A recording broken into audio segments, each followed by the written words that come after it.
20 லட்சம் ரூபா அவ இளம் வயதிலே இறந்திருக்கா. அவ வாழ்நாள் முழுக்க பயணம் செஞ்சா 85 லட்சம் சம்பாதிப்பா. என்னடா சொல்ற? 85 லட்சம் சம்பாதிப்பா. நீ 20 லட்சத்தை கொடுத்து என்ன பண்ணும்? இவன் எதிர்காலத்துக்கு யார் பொறுப்பு இருக்கிறது? யார் பொறுப்பு இருக்கிறது? இந்த குப்பை எழுறவனை வச்சுக்க மாட்டேன், வாத்தியார வச்சுக்கிற மாட்டேன், போக்குவரத்து தொழிலாளியே வச்சுக்க, எல்லாத்தையும் கொடுத்துருவேன். நீ என்ன பண்ணுவ? சாராயங்காய்ச்சி விற்ப, சாராயங்காய்ச்சி ஊத்தி கொடுக்கறவன அரசு வேலையா வச்சுப்ப. வேற இந்த வேலையை நீ அரசு வேலை இல்லாம தனியாருக்கு கொடுத்த பதில் வச்சிருக்கியா?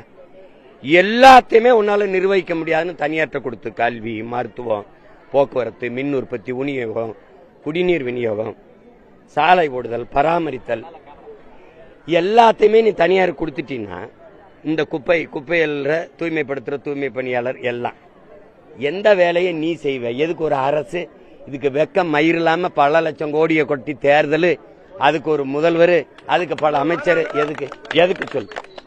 எந்த வேலையை நீ செய்வ?